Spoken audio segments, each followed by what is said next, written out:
গত সপ্তাহে মুখ্যমন্ত্রী শুভেন্দু অধিকারী বলেছিলেন যে এবার থেকে প্রতি সোমবার তিনি বিজেপির দপ্তরে সাধারণ মানুষের অভাব অভিযোগের কথা শুনবেন, তাদের সঙ্গে কথা বলবেন। আর সেই মতো আজ দ্বিতীয় সপ্তাহে সোমবার মুখ্যমন্ত্রী তিনি জনতার দরবার করছেন বিজেপি দপ্তরে। এই মুহূর্তে সরাসরি কথা বলে নেব, আমাদের সঙ্গে রয়েছেন প্রতিনিধি শিবাশিস মৌলিক।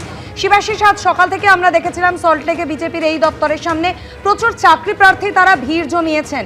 তারা বলছিলেন যে নিজেদের নানান দাবি দেওয়ার কথা তারা নতুন মুখ্যমন্ত্রীর সামনে তুলে ধরবেন। এখনো চলছে জনতার দরবার, চাকরি প্রার্থীরা তারা কি কথা বলার সুযোগ পেলেন? দেখো, প্রায় 1 ঘন্টা সময় পার হয়ে গিয়েছে এবং মুখ্যমন্ত্রী শুভেন্দু অধিকারী তিনি উপস্থিত রয়েছেন এই মুহূর্তে কিন্তু সল্টলেকের রাজ্য বিজেপি দপ্তরে। রাজ্য বিজেপি দপ্তর এবং কার্যকরী রাজ্য বিজেপি দপ্তর, সেই যে সল্টলেক ক্যাম্পাস, সেই সল্টলেকের রাজ্য বিজেপি দপ্তরে কিন্তু সকাল থেকেই আজকে মানুষের ভিড়। কয়েকশো প্রথমে শুরু হলেও শেষে কিন্তু সংখ্যাটা প্রায় 1000 ছুঁয়ে গিয়েছে এবং বিভিন্ন সংগঠনের মানুষ, বিভিন্ন চাকরিহারার সংগঠন, চাকরি প্রার্থী সংগঠন এবং আংশিক সময়ের জন্য যারা নিযুক্ত রয়েছেন, যারা পূর্ণ সময়ের নিয়োগ চাইছেন, সেই সব সংগঠন তারা উল্লেখযোগ্যভাবে আজকে উপস্থিত হয়েছেন এই জনতার দরবারে। তবে শুধুমাত্র এই চাকরি সংক্রান্ত সমস্যা নয়, কোথাও স্কুল দখল হয়ে গেছে রাজনৈতিক কারণে, কোথাও বা খেলার মাঠ, সেই সব সমস্যা নিয়েও কিন্তু মানুষ আসছেন এবং সরাসরি মুখ্যমন্ত্রীর কাছে তাদের দাবি দাওয়া তারা পেশ করছেন।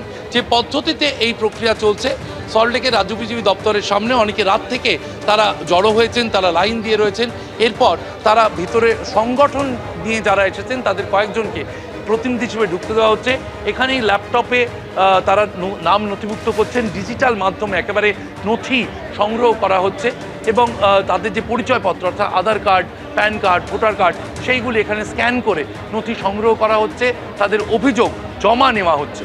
অভিযোগ জমা নেওয়ার পর যারা যারা চাইছেন সরাসরি মুখ্যমন্ত্রীর কাছে নিজেদের বক্তব্য তুলে ধরতে, তাদের বক্তব্য তারা এখান থেকে টোকেন সংগ্রহ করে অপেক্ষা করছেন এবং ক্রমান্বয়ে মেনে তারা উপরে গিয়ে তারা সরাসরি মুখ্যমন্ত্রীর কাছে নিজেদের দাবি দেওয়া, নিজেদের সমস্যার কথা তারা তুলে ধরছেন এবং সেখানে গিয়ে তারা তাদের বক্তব্য পেশ করছেন। কারো ক্ষেত্রে মুখ্যমন্ত্রী তিনি সরাসরি জানিয়ে দিচ্ছেন তাদের সমস্যা কতটা সমাধান করা সম্ভব, কারো ক্ষেত্রে বা তিনি সমস্যার পদ্ধতির জন্য যে বিভাগে যে সচিবের কাছে পাঠানোর কথা তার কাছে জমা দিয়ে দিচ্ছেন তাদের নথি। যারাই দেখা করছেন তারা দেখা করে কিন্তু অত্যন্ত খুশি, তারা মুখ্যমন্ত্রীকে সরকার গঠনের 15 দিনের মধ্যে হাতের কাছে পেয়ে অত্যন্ত আপ্লুত।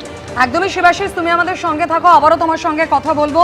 সকাল থেকে প্রচুর মানুষ ভিড় জমিয়েছেন জনতার দরবারে মুখ্যমন্ত্রীর সঙ্গে সরাসরি কথা বলার জন্য।